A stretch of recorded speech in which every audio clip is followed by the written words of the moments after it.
প্রচুর টাকা সিন্ধুক থেকে বের করে বস্তায় ভরা হচ্ছে টাকা আর টাকা। একদিকে যখন পুরুষেরা বস্তা বস্তা টাকা নিয়ে ব্যস্ত, অন্যদিকে নারীরা ব্যস্ত স্বর্ণের গহনা গোছাতে, কেউ বা আবার ব্যস্ত মোরগ গুনতে। আর এত মোরগ, গহনা, বস্তা বস্তা টাকা সবই মানুষের দানের। 4 মাস 18 দিন পর পাগলা মসজিদের দান বাক্স খুলে এবার পাওয়া গেল ইতিহাসের সর্বোচ্চ রেকর্ড 32 বস্তা টাকা। টাকা দেখলাম, অনেক টাকা দেখছি না আমি কখনো নিজ চোখে, আজকে দেখলাম, আমার কাছে খুব ভালো লাগতেছে। মসজিদের মেঝেতে ছিটিয়ে দেওয়া এই 32 বস্তা টাকা গোনার জন্য রয়েছেন মাদ্রাসার কোমলমতি শিশু, শিক্ষক, মসজিদের কর্মচারী, ব্যাংক কর্মকর্তা সহ 5 শতাধিক মানুষ, যা গণনা করতে সময় লাগবে সারাদিন।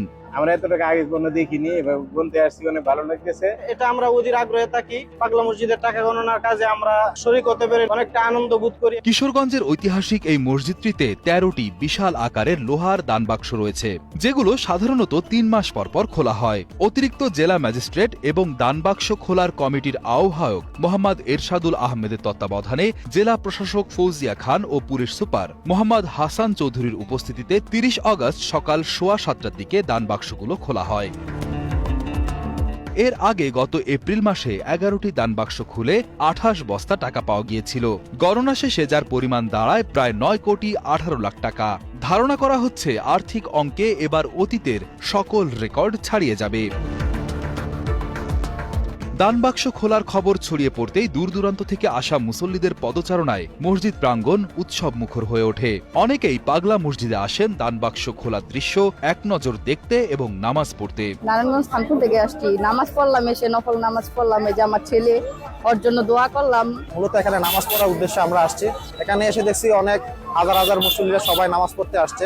আমার চাকরি পরীক্ষা দিয়েছিলাম, চাকরি হওয়ার জন্য আমার বাবা আমার জন্য মানত করছে, আল্লাহ আমার মনের আশা পূর্ণ করছে, সেই জন্য আমি আসছি। এখানে অনেকের মুখে শুনছি এই মসজিদ থেকে অনেক ভালো উপকার হয়, মনের ইচ্ছা পূরণ হয়, এই জন্য আসছি আমরা। দানবাক্স খোলা থেকে শুরু করে বস্তায় ভরা এবং গণনা শেষে ব্যাংক পর্যন্ত সব টাকা নিরাপদে পৌঁছে দেওয়া পর্যন্ত সার্বিক নিরাপত্তার কাজে পুলিশ সদস্যরা যথাযথ দায়িত্ব পালন করছেন বলে জানান কিশোরগঞ্জের পুলিশ সুপার মোহাম্মদ হাসান চৌধুরী।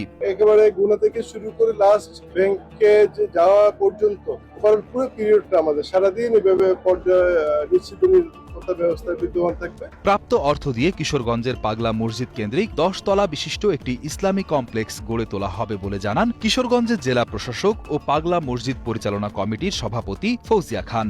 32 বস্তা আমরা অর্থ এবং অন্যান্য জিনিস পেয়েছি, যেটা ইতিমধ্যে গোনার কার্যক্রম শুরু হয়েছে। প্রায় 4 মাস 18 দিন পরে আমরা এটা খুলতে পেরেছি। টার্কিশ ডিজাইনের যেন একটি